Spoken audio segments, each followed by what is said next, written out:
एक समय की बात है, किसी गांव में 3 दोस्त रहते थे। अनिल, संतोष और करण। वो तीनों बहुत बहादुर थे।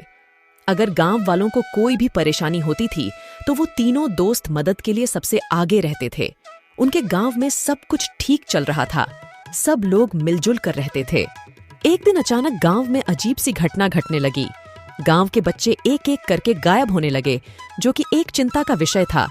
इसलिए सभी गांव वाले गांव के चौपाल पर इकट्ठा हुए और इस समस्या के समाधान के लिए बात करने लगे। काफी देर तक बात करने के बाद करण ने गांव वालों को एक बात कही। क्यों ना हम रात में पहरा दें?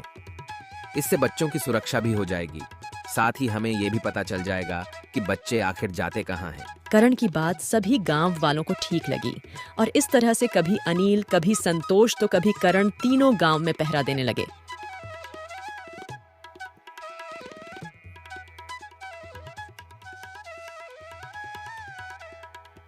और इस दौरान बच्चों का गायब होना बंद हो गया। एक दिन सरपंच ने सभी गांव वालों को बुलाया और कहा,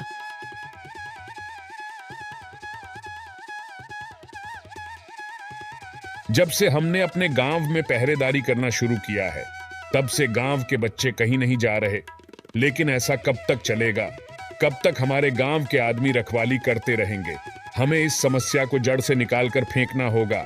सरपंच की बात सुनकर अनिल को एक योजना सूझी और उसने कहा कि अब रात में वो सभी पहरा नहीं देंगे। जिस पर करण ने कहा कि रात में सभी छत पर छुपकर देखेंगे कि आखिरकार बच्चे कौन चोरी कर रहा है। उसी रात करण, अनिल और संतोष अपने अपने घरों की छत पर जाकर रात होने का इंतजार करने लगे।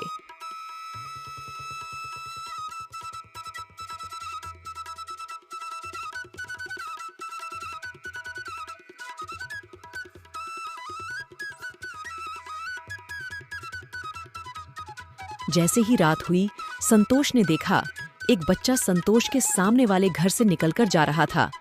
संतोष उसे देखकर बड़ा ही हैरान हुआ। उसने तुरंत मशाल जलाकर अनिल और करण को इशारा कर दिया। वो दोनों जल्दी से करण के घर की तरफ आ गए, लेकिन संतोष उनसे थोड़ा दूर निकल गया था क्योंकि वो उस बच्चे का पीछा कर रहा था। संतोष ने बच्चे को ध्यान से देखा तो उसे कुछ अजीब सा लगा। उसने देखा कि बच्चे की आंखें बंद थीं और वो कुछ धीरे धीरे बोल रहा था, मैं आ रहा हूँ, मैं आ रहा हूँ, मेरा इंतजार करना। संतोष बच्चे के पीछे चल रहा था और संतोष के पीछे अनिल और करण। तभी वो बच्चा घने जंगल की तरफ जाने लगा। उस घने काले जंगल में लोग दिन में जाने से डरते थे और वो बच्चा आंखें बंद किए रात में जा रहा था। ये देखकर तीनों हैरान हो गए। लेकिन वहां अचानक जोरों से आंधी चलने लगी। पेड़ों के पत्ते जोरों से हिलने लगे और वो बच्चा वहां से गायब हो गया, जिसे देख सभी हैरान हुए और जंगल की ओर निकल गए। वो तीनों जंगल के अंदर जाने ही वाले थे, तभी वहां सरपंच के साथ रिमा और सीमा भी हाथ में मशालें लेकर आ गईं। इसके बाद वो सभी जंगल के अंदर चले गए। थोड़ा दूर जाने के बाद उन्होंने देखा कई जानवर वहां मरे पड़े हैं और उनको देखकर ऐसा लग रहा था कि जैसे किसी ने उन्हें नोच नोच कर खाया हो। ये सब देखकर अनिल कहने लगा, यहाँ जरूर कोई न कोई गड़बड़ है जो हमें नहीं पता। वो बच्चा किसी बड़ी मुसीबत में न फंस जाए। हमें जल्दी ही उसे ढूंढना होगा। अनिल की बात सुनकर सभी उस बच्चे को ढूंढने लगे। अब वो सभी जंगल के बिल्कुल बीचों बीच पहुंच गए थे और बहुत थक भी चुके थे। वो एक जगह रुके, तभी रिमा को कोई किसी मंत्र की आवाज सुनाई दी।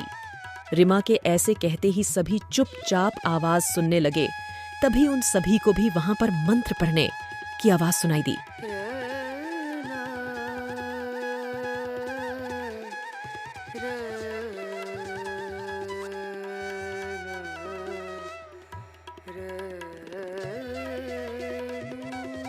अनिल ने हाथ से इशारा करते हुए कहा, आवाज की तरफ चलने को कहा।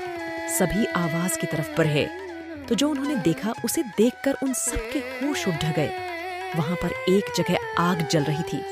उसके चारों ओर वो बच्चे बैठे हुए थे जो गांव से गायब थे और वो बच्चा भी जिसके पीछा अनिल, संतोष और करण कर रहे थे। वो सभी बच्चे आंख बंद करके बैठे थे और हर बच्चे के आगे एक पौधा लगा हुआ था। ऐसा लग रहा था जैसे उसको किसी ने अपने वश में कर लिया हो। वहां पर एक डायन जो दिखने में बहुत भयानक थी, बच्चों के चारों ओर चक्कर लगा रही थी। उसके हाथ में एक खून भरा प्याला भी था और वो मंत्र पढ़ कर बच्चों के ऊपर खून डाल रही थी। सभी उस डायन के पास जाकर खड़ीडाडे हो गए और करण गुस्से से बोला, कौन हो तुम और इन बच्चों से क्या चाहती हो? पहले ये बताओ तुम कौन हो और यहाँ क्यों आए हो? तुमने मेरी साधना में विघ्न डालने की हिम्मत कैसे की? मैं इन बच्चों की बलि चढ़ाकर काली शक्तियों पर और इस दुनिया पर राज करूंगी।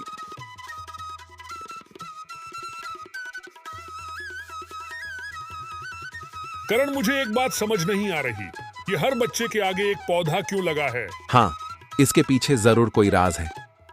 संतोष, अनिल, तुम दोनों इस डायन को बातों में उलझाओ। मैं रिमा और सीमा के साथ उन बच्चों को बचाने जाता हूँ। करण के ऐसा कहते ही संतोष और अनिल उस डायन के पास चले गए।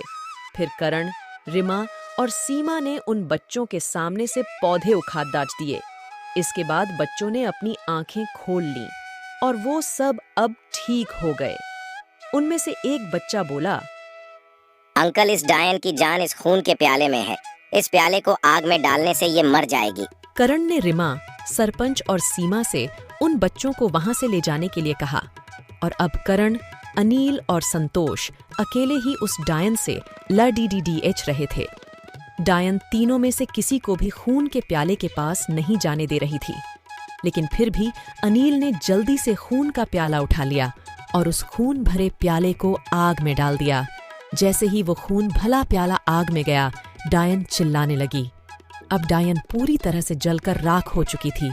तीनों दोस्त गांव की तरफ लौट गए। गांव के सभी लोग अपने बच्चों को देखकर बहुत खुश हुए और उन्होंने अनिल, करण और संतोष को धन्यवाद किया। अब वो तीनों गांव के हीरो बन चुके थे।